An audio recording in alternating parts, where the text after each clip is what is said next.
And we'll move right along to the lovely, the coveted, as you can see over my right shoulder, the AFC West. And of course, we have to start with my beloved Denver Broncos. So, Peyton Manning. His first 2 seasons, he finished second and first in MVP voting, shattering league records left and right, coming off the best offensive season in history, the best quarterback numbers we've ever seen. It's just been ridiculous.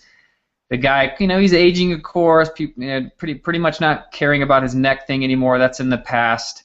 His arm strength isn't what it used to be, but he still puts the ball where it needs to be and on time. The guy's going to play at least another probably 2 or 3 years, God willing. So he's, going quarterback 1, as you would all expect. The difference between now, though, and last year, and this is important, and as much as we love Peyton Manning, and we saw he threw 55 touchdowns last year and all that, he's no longer going in the 4th and 5th round like he was last year because people were worried about his neck. He's going in the beginning of the 2nd round, sometimes the end of the 1st round. So before Breeze and Rodgers and all these guys. And we here at Red Zone Warriors do not, I say again, do not advocate drafting Peyton or any other quarterback like in the first 4 or 5 rounds at least. That's just not the way to go. Now, if you're in a 2-quarterback league or a super flex league that allows you to start a quarterback in that position, that's a whole nother ballgame altogether, and then we would definitely advocate getting a QB, at least 1 in the first couple rounds, but typically that's not the case. So nothing much else to say about him. The guy's a beast. Running back, so Monte Ball, people have been kind of up and down on him. They don't know if they want to trust him to have to draft him as the 7th running back off the board at the end of the 1st, beginning of the 2nd, or not. It's different opinions there, I've heard. But he's looked great. He actually carried the ball and had better yards per carry, caught the ball better than Noshan Moreno did last year. They put him in the game more than Noshan throughout the playoffs and the Super Bowl and so forth. So he's definitely a trusted resource now. Plus, I got to meet the guy. Super nice. Took a picture, the whole 9 yards. Offensive coordinator there, Adam Gase, who will probably be a head coach next year. That almost happened to us this year. He's been praising ball and pass protection. He's saying, quote, you can see that it's all slowed down for him, protection-wise especially. So they have no concerns. Peyton Manning has been talking this guy up. He has no concerns about him protecting him, catches the ball well. Now, recently, if someone's been in a cave or something, he had an appendectomy, but reports are he's still going to probably see maybe a preseason game or 2. He's definitely going to be fine for the season opener, and he was actually at practice yesterday, being Saturday. So he's already at practice. I'm sure he's not doing everything, but an appendectomy is not a big deal. He's a young athletic guy. He's going to recover quickly. C.J. Anderson has been kind of disappointing coaches with his conditioning early in the mini camps and OTAs, but he did shed some weight. But if any of you saw the first preseason game against the Sea Chickens, he got concussed. He's reports as of just a couple of days ago he's still getting headaches. He hasn't been practicing, so now he's on the concussion protocol list.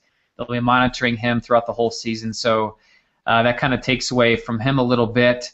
And then there's Ronnie Hillman, who was the big rookie last year, who people thought might be the RB1 for Denver, but he couldn't hold on to the ball. He couldn't pass protect.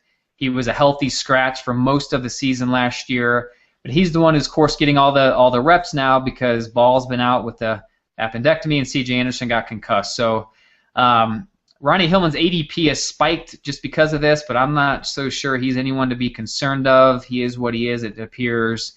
But he's probably will make the final roster just because they're losing running backs kind of here left and right. So for me, Ball's a stud. The guy could just trip and fall in the end zone 10 times. Peyton Manning makes great running backs. It's more about, if you've heard this show before, we've said it numerous times, he's going to face 6 guys or less in the box like 60-70% of the time.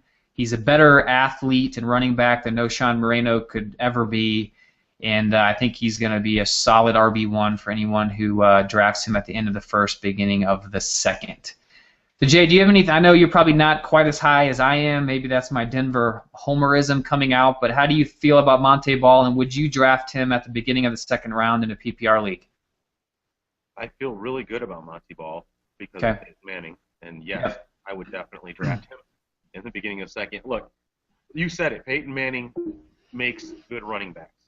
Okay, there's a list of guys. I mean, Marshall Falk, freaking Joseph Adai. Joseph Adai wasn't even that good of a running back, but because he played with Peyton Manning, he put up great numbers. So yeah, Monty Ball is going to be somebody to have. As long as he stays healthy, he's going to be an RB1 with the possibility of being one of the top 5 guys. So definitely grab him. He's worth an early pick. Yep. He's going right after Lacey and right after DeMarco. I'd take him before DeMarco for me, just because DeMarco's got that history of injury stuff. I'd feel a little bit safer, I think, with Ball. He's going before Marshawn Lynch, who I agree with. And as high as I am on Giovanni Bernard, he's one of the keepers for me in our league. I'd still take Monte Ball over him. And then there's Le'Veon Bell, who I have a little bit higher in ADP than, or in my rankings, and ADP has him. They're pretty close, but I'd probably still feel a little bit better about Ball. So moving off the running backs there in Denver, let's talk about my other keeper. That would be one Mr. Demaryius Thomas. The guy's a beast. An absolute beast. An absolute beast. I drafted him, by the way. That's right, and you traded him to me, which was a very bad move. Fuck you. An athletic marvel is pretty much the 2 best words to describe this guy. He's the clear-cut, undeniable number 1. The chemistry with Peyton is just ridiculous. Their first preseason game, the guy goes 5 for 52 yards in the first drive versus the Sea Chickens the other night against their number 1 defense. I mean, just an absolute stud. He's the number 1 running back on my board. I have him above Calvin Johnson and everybody else. It's a no-brainer to me. He's on the best offense, an offense that set historical numbers last year, by the way. So he's just an absolute beast. They still have Wes Welker there, of course. He's going as the 17th wide receiver off the board in the middle of the 4th round. The concerns with him, of course, are concussion-related. He's actually wearing a bigger helmet. He looks like a little bobblehead out there, and that's what concerns people of drafting Welker. If he's healthy, he's great. He surprisingly catches a lot of touchdowns for his size. He's a good red zone threat. He catches a lot of balls, but that's why people are staying away from him a little bit. They brought in Emmanuel Sanders, as we mentioned earlier, from Pittsburgh.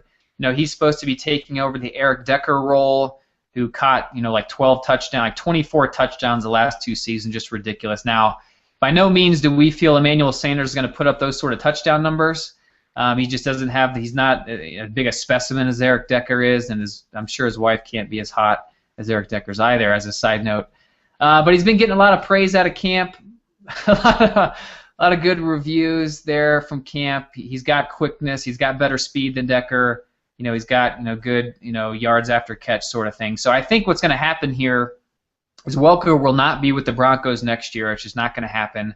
I think Emmanuel Sanders is going to fall into the slot role for Denver next year, and not play the role he is going to be playing this year for them. But I still think Emmanuel is going to put up some good numbers. He's currently going 29th in ADP PPR leagues, which is the middle of the 6th round, after guys like Kendall Wright that we talked about, Torrey Smith, and before Colston, Mike Wallace, Reggie Wayne, Marcus Lattimore is another guy in Denver there that's not even being drafted. So I would take Sanders over Colston and Mike Wallace. And he's probably above Torrey Smith, but I think I'd take Kendall Wright before Emmanuel. But just being in that any wide receiver in this potent offense is definitely worth drafting.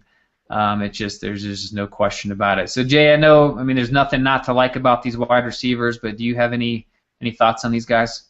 Yeah, I disagree with you a little bit on Emmanuel Sanders. I think he's going to be a lot better than you think he is. I honestly think he can put up the numbers that Eric Decker put up.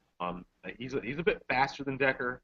I think he's actually a better route runner in the long run than Decker is. So he's going to be a guy that I think Peyton Manning is going to find out that he is reliable, good hands. Roethlisberger used him a ton, so I don't think Peyton's going to not use him. That's for sure. Yeah, it sounds like a couch bet here. Peyton's going to use him just because he hits the guy who's open. But Eric Decker was a huge red zone target He put up like 12 touchdowns last year. I just don't see Emmanuel Sanders. He's never been a big touchdown guy.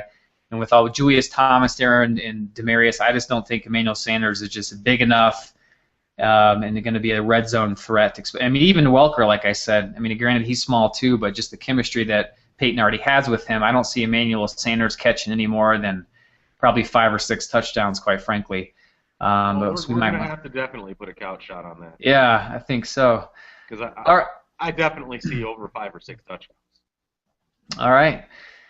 So tight ends, Julius Thomas. You know, the guy. People don't know this about Julius Thomas because they saw him pop last year and he had this incredible season. Granted, a lot of it's pretty touchdown dependent, quite frankly. There's a lot of other tight ends that had more catches and yards than Julius did, but he caught so many damn touchdowns. That's what really threw him over the top.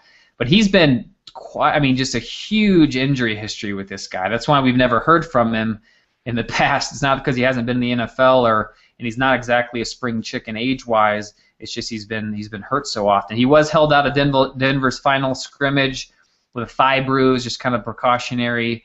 But when he's in the game, man, if you guys saw him play at all last year, the guy's huge.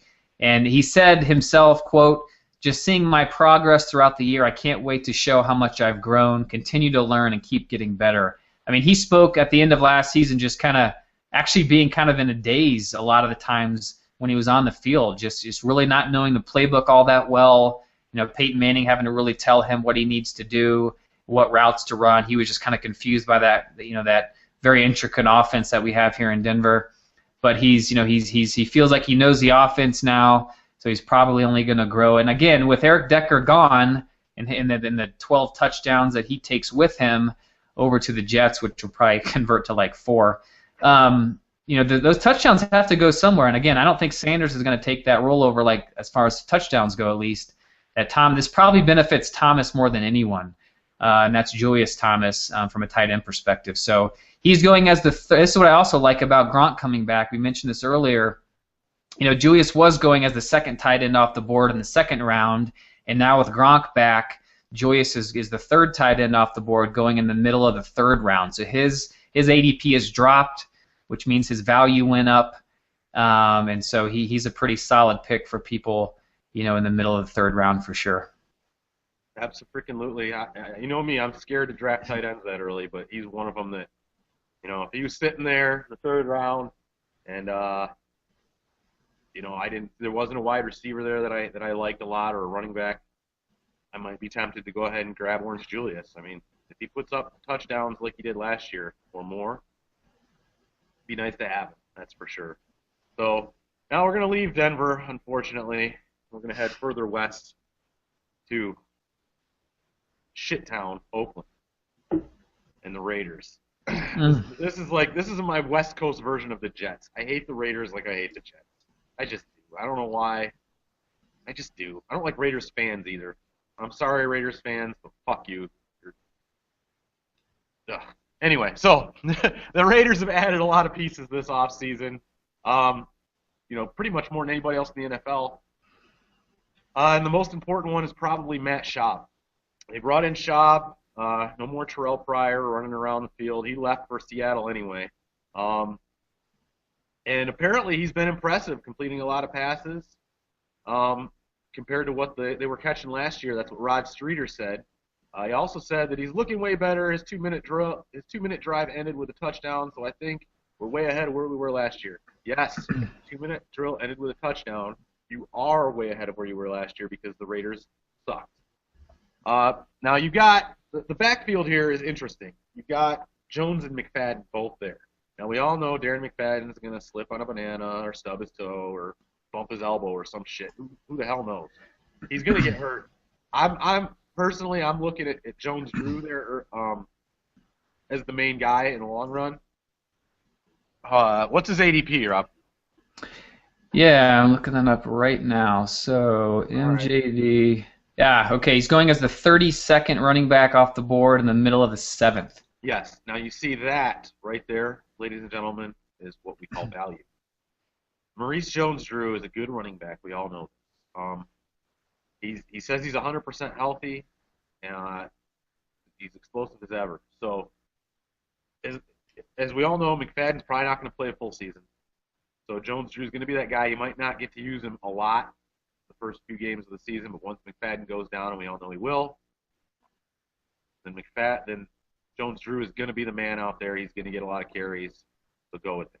Well, and what I'd say, and this just came out of their depth chart. So MJD is pegged as the number one guy there, and on top of that, McFadden, they were saying at least earlier a few weeks ago, is that he was probably going to take some of the kickoff punt return duties. So, I mean, McFadden's not going to last a week if he's having to do kickoff and punt return duties. So just don't. Oh my gosh! If they put him in as kickoff, they're trying to kill him. That's it. Yeah. Darren McFadden, you need to call the police. Okay, call them up and tell them that your coaches are trying to murder you. Because if they put him in as kickoff and punt return, then my prophecy will come true by the end of week 1. Yeah, running back protective services alert. Yeah, dude, that's just wow. So yeah, go with Jones-Drew. I mean, if you're going to take an Oakland running back, take Jones-Drew. That's all there is to it. Now they added James Jones from Green Bay as a receiver there. They've still got Rod Streeter. They've both taken majority of the reps with the starters. Streeter has suffered a concussion midweek, but he bounced back pretty quickly. He said he had to go through the whole concussion process thing. It wasn't too serious. It was a minor one, just a little headache, he said. So he's back. I don't know that either of these guys are going to be on my fantasy squad. As a matter of fact, I'm pretty sure neither of them will. If you want to take them and have everybody in your league laugh at you when they suck and don't put up shit for points, you go ahead and do that. Behind them, they have Denarius Moore. But he's probably on the outside looking in. He has a solid week in camp. He actually also looked good as a punt returner, so maybe McFadden will get lucky and not get murdered. Greg Little's there. He was injured, so he hasn't played much in camp, so we don't really know. Plus he can't catch the ball, so that's a downside. Yeah, I know, dude. I had such high hopes for him a few years ago in Cleveland, dude.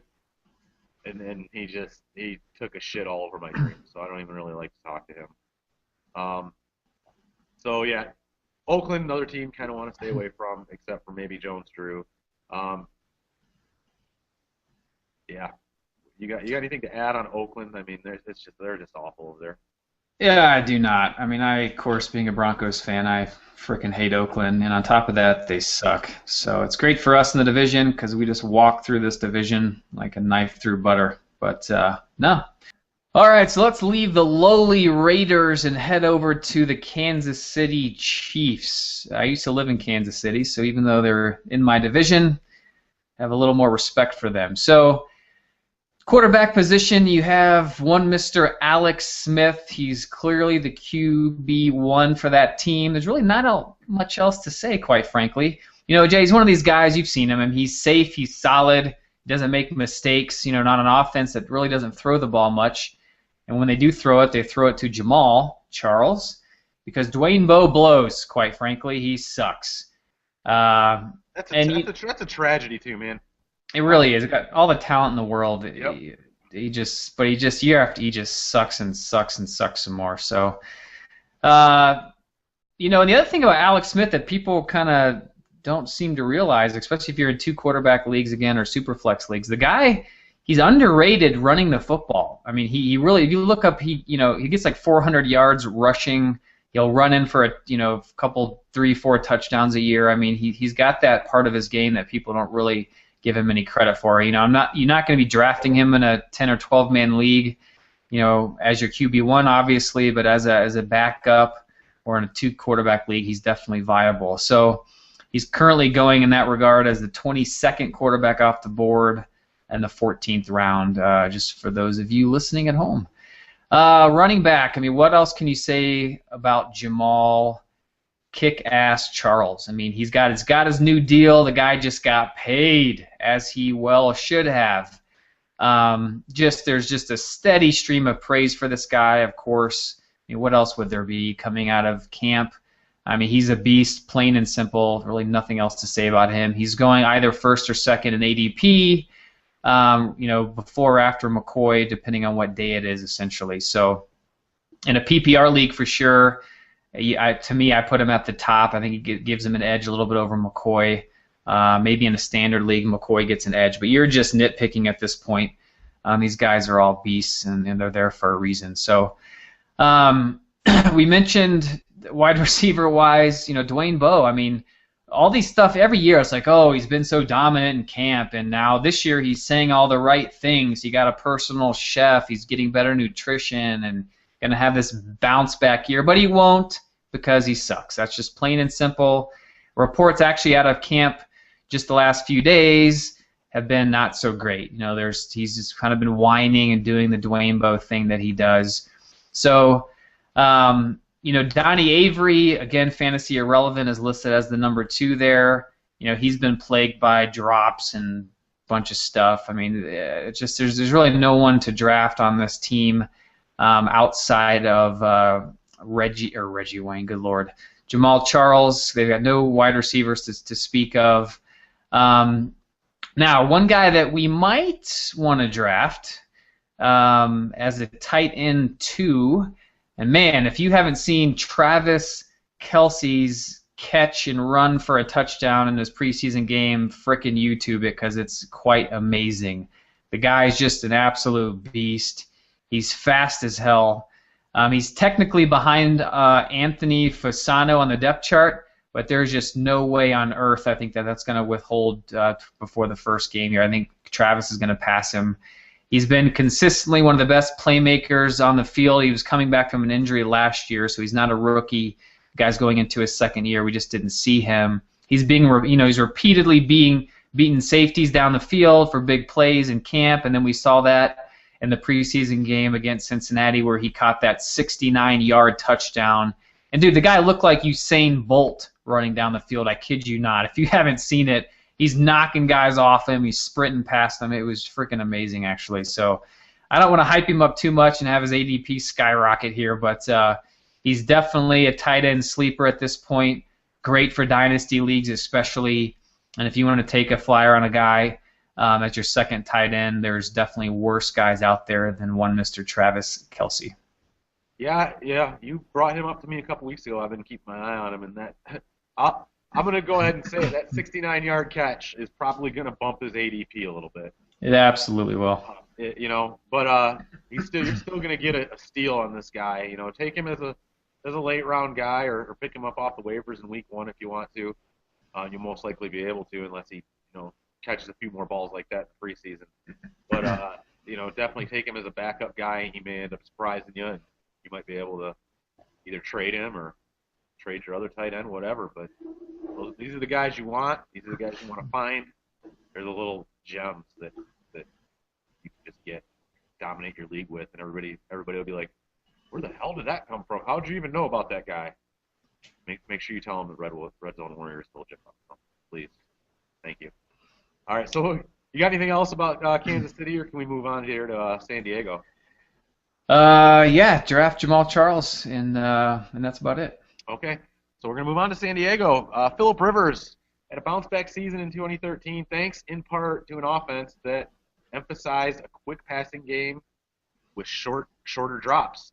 Frank Reich has replaced Ken Whisenhunt as the offensive coordinator. I don't know if we all know, but I know Frank Reich because I used to follow Buffalo back in the day when they were going to Super Bowls and losing them, and he was Jim Kelly's backup. So he may or may not be German. Yeah, who knows. But anyway, so he's the new offensive coordinator.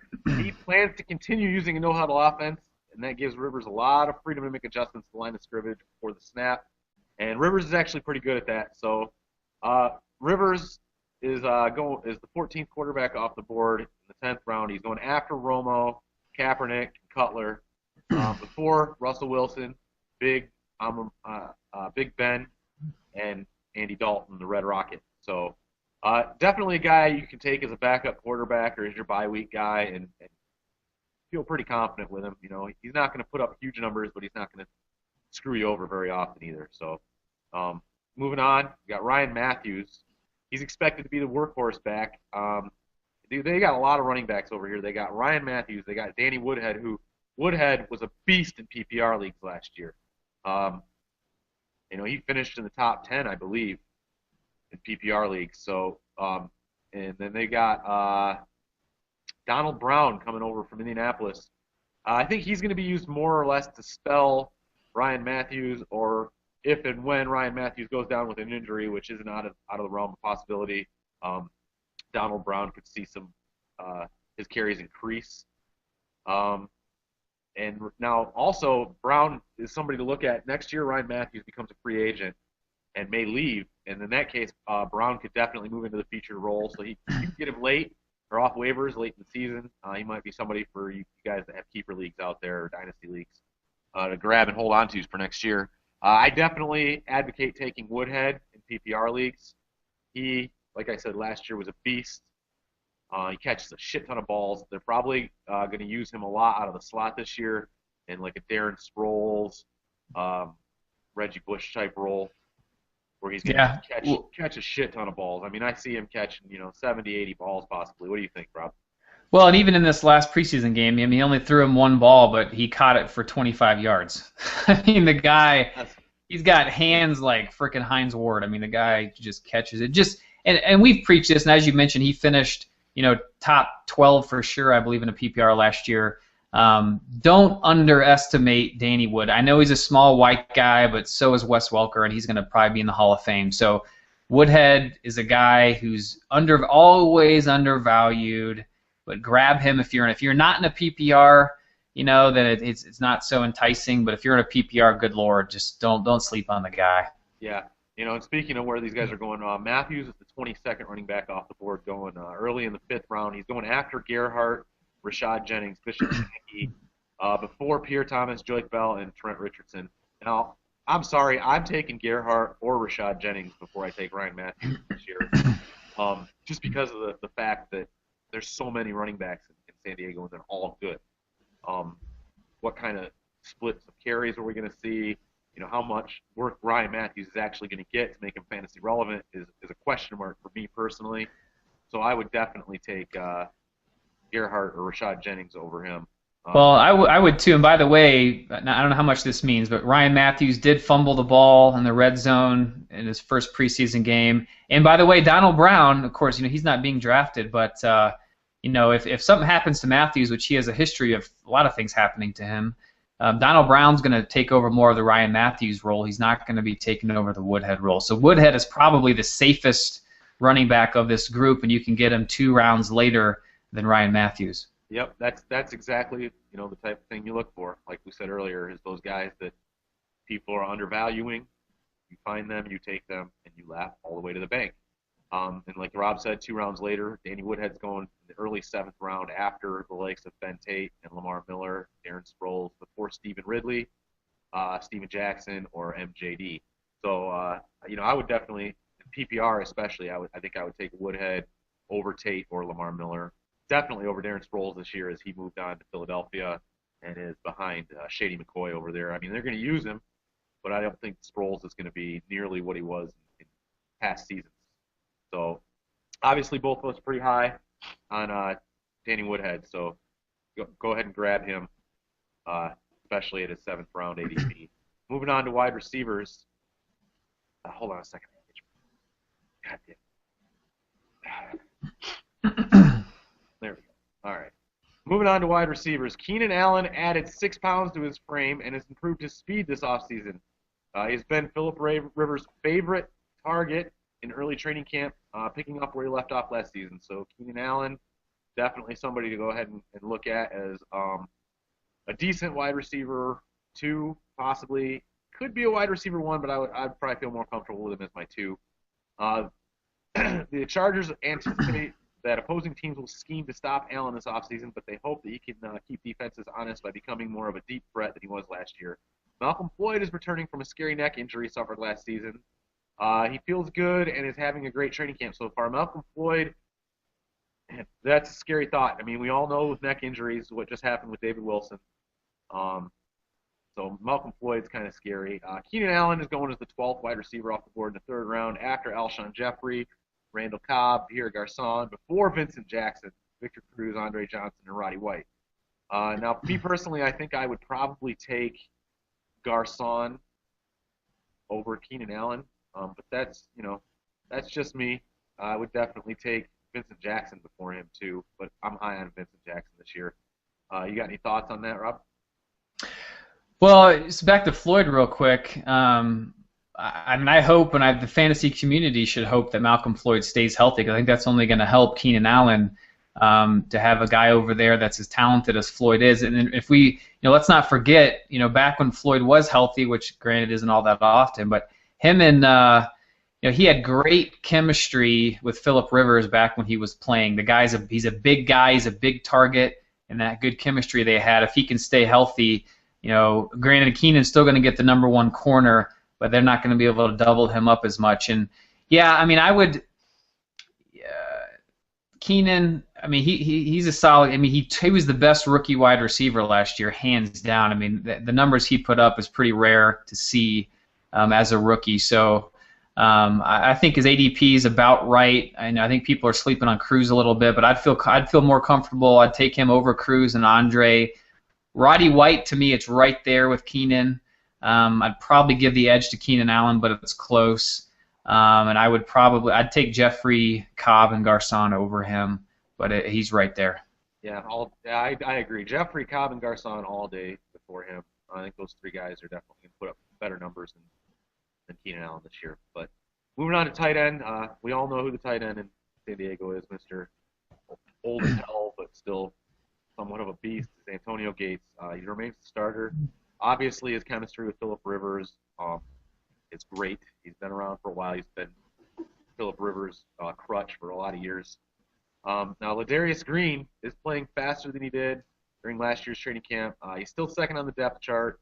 He has intriguing upside potential. He's been learning some of the route running techniques from Gates, and he's been especially effective in the red zone during camp. So, he's a guy. He's been taken as the 14th overall tight end in the 11th round after Ertz, Martellus Bennett, and Ebron, before Charles Clay, Heath Miller, or Tyler Eifert. Gates isn't being drafted as a top 20 tight end, so you can see that people believe that Ladarius Green will take over the starting role there, or at least get more looks than Gates as Gates is aging and slowing down. So I don't know. I'm not going for a San Diego tight end this year, so I probably won't be looking at either of these guys. But Rob, if you were going to take one of them, which one do you feel would be the more consistent guy to grab? Well, it's interesting because you would think that Gates, with just his name recognition and so forth, would be drafted above Ladarius, so that the value of Ladarius would say it's a no-brainer, I'm taking Ladarius, but it's actually the opposite. Gates isn't being drafted, and Ladarius is going as the 14th tight end. So I don't know what kind of value you're getting there for him, but at the end of the day, you're getting him basically at the end of the 11th, beginning of the 12th, so you're taking a flyer on the guy anyway. To me, him and Ebron are pretty similar. These are definitely second tight end guys. I wouldn't draft any of these guys as my first tight end, of course. So I don't mind. I wouldn't mind drafting him, but there might be a couple other guys I'd take above him. Yep, that's pretty good analysis there. I think those are guys that you want as backups only, not as your first tight end. So that'll do it for our breakdown of the AFC training camps and any fantasy relevant stuff going on in them. So on our next show, we'll be breaking down the major training camp headlines and position battles in the NFC. So join us next week for that, when the Commish will be here alongside me in the beautiful state of Denver, Colorado. In the meantime, go to RedZoneWarriors.com, where you can watch previous episodes, see our rankings, and subscribe to and rate our show via iTunes. And don't forget to follow us on Twitter and tweet us all your fantasy football questions at RedZoneWarriors. So for the Kush Man, I am Rob the Commish Smith, and remember, if you are taking a fantasy off season, you are already losing. We'll catch you next time. Peace.